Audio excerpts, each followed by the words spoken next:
Welcome back to the channel of Truth, Trust, and Transparency. Today, I have another deal review to go through with you guys so far. This one's a really interesting one. Just got sent through from an investor who is independently trying to search and source their own property. Said, Dave, have a look. This is a live deal. It's currently on the market at the time of making this video. Let me know your thoughts, and then let me know your thoughts and your 10 cents. Now, I'm going to jump straight into it. I'm going to give you guys an overall look at where it's located, data, and then we'll jump into the dwelling in specifics. But let me know your thoughts in the comments. And if you guys have a deal you want me to review, happy to do that also. So let's jump straight into it. Leopold, which is approximately about 10 Ks east of Geelong's greater CBD. So we're obviously in Melbourne. And as you can see from here, it is a quick sort of 17-minute drive from Geelong CBD to get to Leopold. There's quite a substantial, build out in Leopold, and then you have both. One cool thing about Leopold is you've obviously got the ocean to the north and the lake to the south, and yeah, you have this sort of build out here. So first and foremost, I want to run through the data on Leopold. Let's have a quick view at it, shall we? Can't help myself. Okay, so I always like to jump in. I'm using H-tag here for those watching at home. So one cool thing I already noticed is there's a bit of a gap between 3 and 4 bedders. There's about $100,000 arbitrage between 3 and 4 bedrooms. Typical buy price is $670,000. Decent sized population and dwellings, low bushfire and flood risk. From a long-term growth performance, Leopold has done fairly decent the last, I guess you'd say, 15 years. Has returned pretty much above 5% growth, including the COVID, I guess, burst. And then obviously it's going through a recovery phase at the moment. It is a 5 URSAD. So 5 URSAD is... URSAD is that socioeconomic score where halfway between sort of 0 and 10. And the renter-to-owner ratio is actually really good here. It's only 18% of 18% renters. One really cool thing as well, demand profile. As you can see here, just as many people looking for 4 bedrooms as there are 3 bedrooms. You've got $100,000 gap between 3 and 4 bedroom in terms of sale price. Affordability is pretty bang on, 32 years to own. So if that's up to 35 and 40, then we have an issue with it. So it's a little high, but it's not too bad. I think that's still affordable. Extremely tight days on market. Wow, 19 days on market. So this is quite potentially a hot market. 23 listings.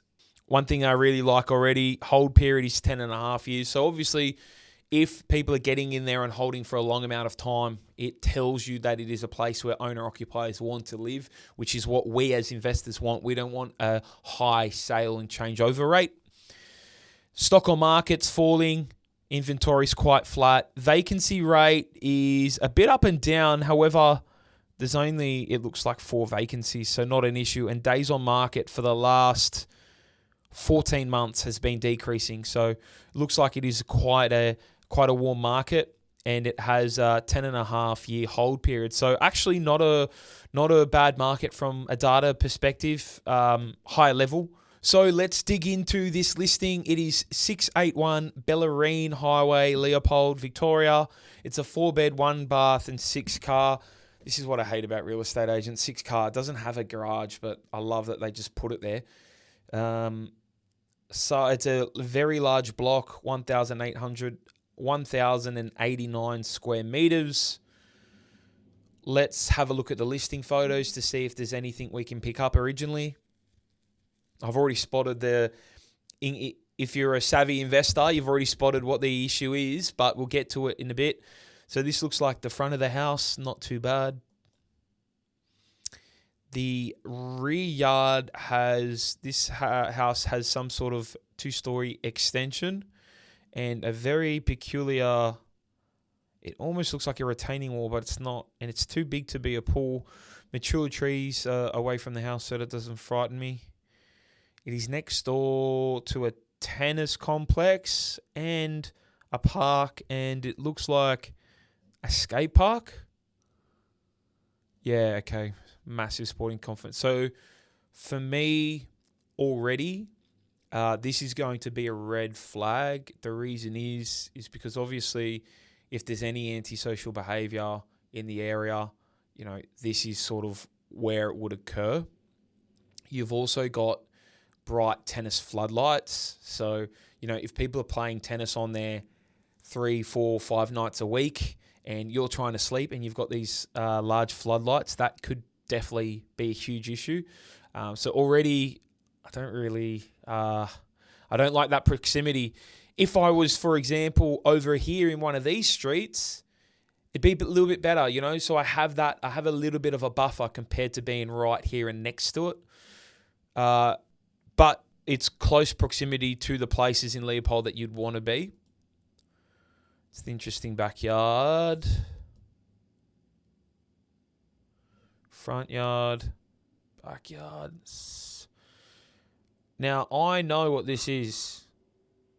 This, my friends, is when you are painting and you rinse out your painters. This is what it looks like on the ground because I've done it 100 times. And it looks like it's had a fresh paint. One thing, I don't know if you guys will be able to pick this up on YouTube and the quality of the video. However, I can see this floorboards sort of bubbling and cracking. And the way the light catches these floorboards, you can see around the corners, there's this sort of bubbling effect. That to me happens when there is moisture that is inundated. And the way that this looks like it sits, it looks like the water flows back towards the house. So that would be something to investigate, definitely. That almost looks like water there. I hope it's not. The kitchen will almost look great bones here. Probably needs a new bench top if you're going for sort of a, trying to appeal to your target market, because this looks like quite an old original. You might want to consider cupboards as well, but it looks like it has had that paint. Actually, you know what? They've ripped the lino up. This looks like a half renovation job. And I can tell that as well because, one, I've got paint dots through here and I've got these little markings here just above the watermark. That is the staples left in the floor and that the carpet underlay has caught. So it tells me that they've just ripped up this floor. Why you wouldn't do that after you painted, why wouldn't you do that after you painted, I don't know, but I wouldn't see that as a huge issue. I would still potentially get a floor sand. I've done that before. If you follow me on Instagram, I did that recently. $2,000, a guy came in and redid the all floors, and honestly, it looked amazing after. So for quite a cheap price, it's a massive change. Same thing with here. This just needs like a bit of a floor sand, but looks like it's had a fresh paint. Haven't even put the GPO cover back on there. That's how I can tell. It also looks like it's on a main road. Don't show me the skate park. Look, there does look like there needs to be a bit of work done in here in the bathroom. That this looks like sort of a subfloor, but pretty clean throughout. Pretty clean. When I look at the floor plan, I've got the bedrooms at the front. I've got a bathroom, laundry. We've got that lounge room that's off the kitchen. And then that family room in the back with a weird master bedroom. It's a little bit of a weird floor plan, but it sort of works. The bedrooms are a decent size. You could probably knock out that wall and open up the kitchen and lounge room there. And obviously there's no garage, but that doesn't stop the real estate agent from saying it's a 6-car garage. I love when they do that. No offense, Tiff. So I'm bringing up and having a look. I'm in what's called Land Checker at the moment. So this is a software I use for development sites. I can tell next door already. I've just flicked on the planning permits and DAs. This is a 3-lot subdivision that you can see there, characterised by the very long driveway to reach the last lot. Confirm the suspicions: playground, skate park, tennis and floodlights, and it is on a main road. Another thing I'll use and always have a look at is I like to go back in time to see if there's any stories around what was in the backyard. And the oldest picture that I could pick up was from 2017. And this is what it looked like in 2017. It had a bit of sort of like a garage, but nothing still out the back. So I'm going to go ahead and say that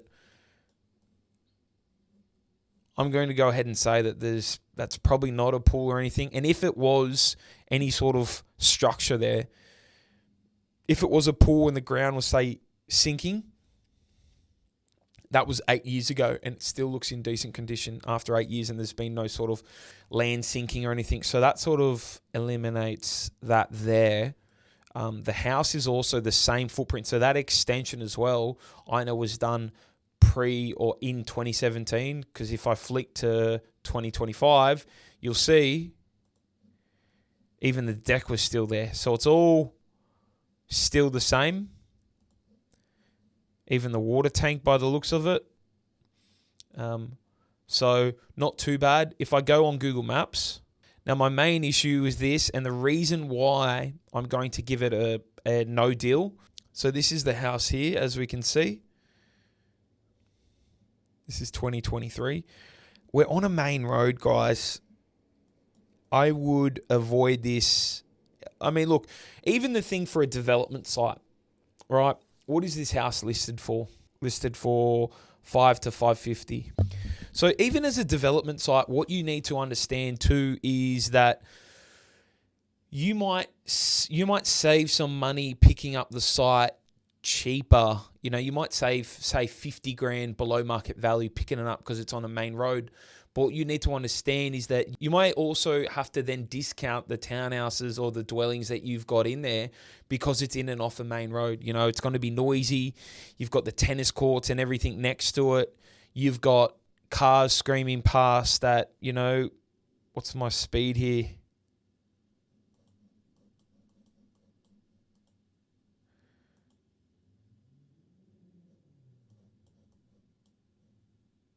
$70 k's an hour.